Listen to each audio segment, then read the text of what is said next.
Hello, everyone, and welcome to Leo's English Lounge. It's great to have you with us. Today, we're talking about something I think almost every English learner feels, a kind of fear when you have to speak. That's right, and we're going to show you why speaking English isn't about being perfect.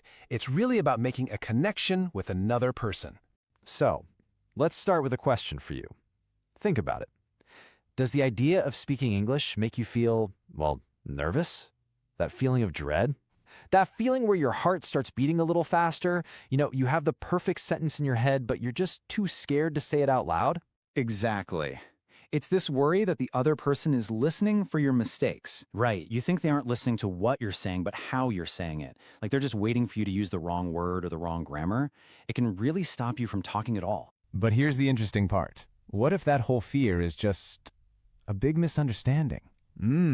I like that. The key to speaking confidently isn't really about your English level, your aptitude. It's all about your attitude, how you think about the conversation. Yup.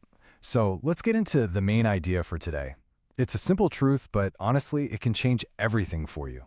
And here it is. How well you communicate in English actually has very little to do with your English level. It sounds crazy, right? But it's true. It's not about knowing a million vocabulary words. I've met people with a low English level who are amazing communicators, and I've met people with a high level who, they aren't so easy to understand. I have a perfect example. I once knew a factory supervisor named Faisal. His English vocabulary and grammar were very, very basic. But what happened when he spoke? Everyone listened. He was so calm and clear, he could explain anything to anyone and get his ideas across. He was just a fantastic communicator. So, what was his secret? Well, his secret is all about this idea, this great analogy. It helps to explain the two different ways people think about speaking English. The question is, are you a piano player or are you a gamer? Okay, let's break this down. The piano player thinks speaking English is like a performance. All of their focus is on themselves. Their goal is to not make any mistakes. They feel like they're on a stage, and everyone is judging them. So of course they feel anxious. But the gamer is totally different. Their focus is on the other person. They see English as a tool to use. Right. The goal isn't perfection. The goal is to get a result, to win the game or finish the mission. They aren't thinking about themselves. They're just focused on what they need to do. They're fearless. This reminds me of a story, a real story that happened to me in a pharmacy. It's like a showdown, a battle between these two mindsets. I saw a piano player and a gamer in the same store. Okay, so who was the piano player? She was a sales representative. She looked very professional, and I could tell right away her English level was very high. But when I, a native speaker, started talking to her, I saw panic in her eyes. The piano player mindset just took over. So what happened? Well, I asked a really simple question about a health supplement, omega-3.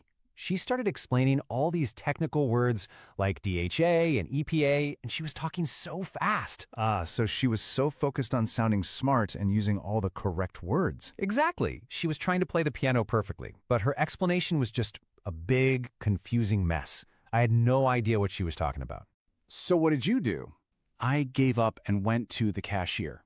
Her English level was much, much lower than the sales reps. But you know what? There was zero fear in her eyes. She was just ready to help me solve my problem. She was in gamer mode. And what did she say? It was amazing. She just looked at me and asked, "Your brain okay or not?" I told her it wasn't feeling so sharp. So she just pointed at one bottle and said, "You take Omega DHA can." Problem solved. Wow.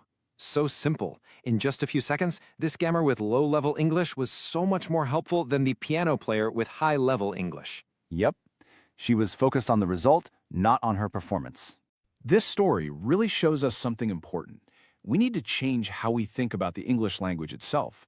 It's not just a personal thing. It's about how the whole world is changing. Absolutely. And the numbers show this. Look at this. Only about 17% of English speakers in the world are native speakers, like me. Wow. So that means 83% are non-native speakers? For every one native speaker, there are about 5 non-native speakers. You are not alone. And get this number. This one is even bigger. 96% of all English conversations in the world have at least one non-native speaker. That means conversations between two native speakers are actually very rare now.